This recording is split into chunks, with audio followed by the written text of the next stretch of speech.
going to allow the Senate to handle that one. If they, ladies and gentlemen, I know many of you'd like to get on the road, and I definitely would. Savannah's waiting on me. We're here to consider Senate Bill 395, which is we sent back to committee to perfect it a little bit. So I think we've got an amendment that you're going to find in your folder, AM 430082.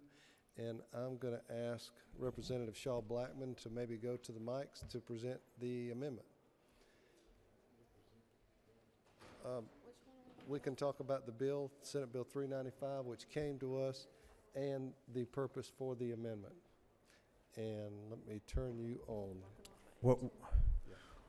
What you have before you is you have a sub to Senate Bill 395 that includes some changes that would accommodate Chairman Earhart's adding of some funding in workforce development, and then we have an amendment that would adjust the composition of the commission on the House side to read 4 members of the House of Representatives to be appointed by the Speaker of the House of Representatives. And that's the shortest version I can give you, Mr. Chairman. I'd be happy to expand as necessary. The whole purpose of this, of course, is to make sure that we can really do something for our military whenever they come out with a smooth transition. And as I understand it, the idea is to make sure that these guys that are retiring in Georgia and our military have an opportunity to use or to get the most impact whenever they get out in the transition into a job. Would that pretty much? Yes, sir. You know, our military workforce here in Georgia is per capita makes us the 5th largest in the state, and so what we trying to do with a lot of this is capitalize on that workforce, expand it, and create jobs in areas throughout the state where we see our military installations.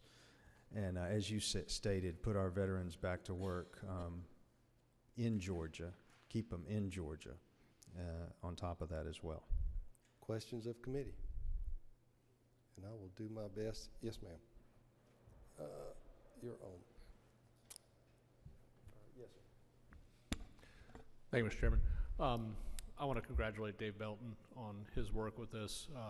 You know, we do have a large retired military population here. We also have a lot of critical skills gaps in things like welding and other things going on, particularly in the Navy. And transitioning our folks, making the licensure easier to get certified in the state and make that transparent. You know, they've got the skills if they were retired E6 or E7 and they know what they're doing. Make that seamless. But I appreciate the bill, and at the appropriate time, I'd like to make a motion, sir. Other questions, and I'll have to apologize to members if there are any, as we do not have access to the microphone. So you'll have to speak loud if there are any questions. If not, quit. Oh, the mouse. Okay. And since they're, yes, ma'am. Press your button. They do work now.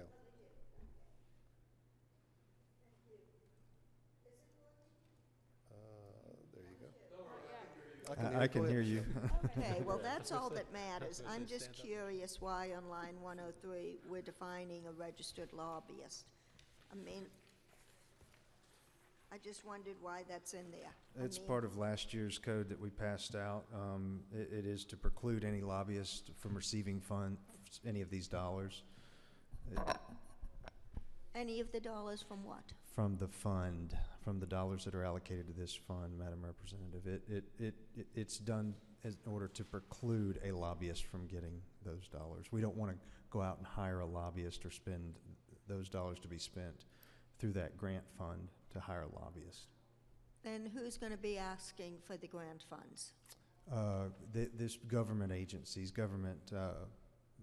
we passed the grant fund last year, so that's really not, it's included in this so that the two merge appropriately, but that fund is handled by local governments. They apply for it, and it is doled out on a case-by-case basis. Okay, thank you. Thank you, Madam Representative. Representative Marin, did you have a question? No. Okay. Oh, yes, ma'am. You have your Representative Stovall. The question I have, Representative, is this the same bill that we looked at last week, or is this something different? We passed the bill out this week, and we have asked to bring it back to put this amendment on. Okay. So that's strictly for the purpose to make sure that we get the maximum amount of money into these veterans' ability to basically get a job. The author's in accords with what we're doing here as well. Okay, I just was make sure I wasn't getting confused, that's all. Yes, ma'am. Yes, ma'am. Any other questions? If not, Representative Taylor, you're... Sir, move to pass.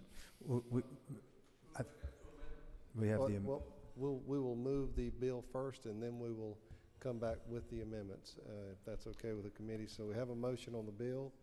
Is there a second on the bill? Second. Now we have discussion. And now, is there a motion to amend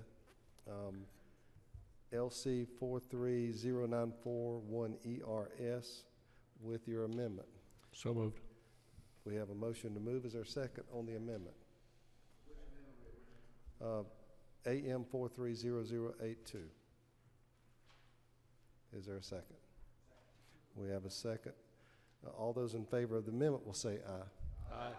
Now the motion is to move the amended substitute to Senate Bill 395, and I'll need a motion for that. Move. We have a move. Is there a second? There's a second. All those in favor will say aye. Aye. All those opposed. The amended substitute now moves to the Rules Committee, and I thank you, gentlemen and ladies, and I hope you have a safe trip home. We are adjourned.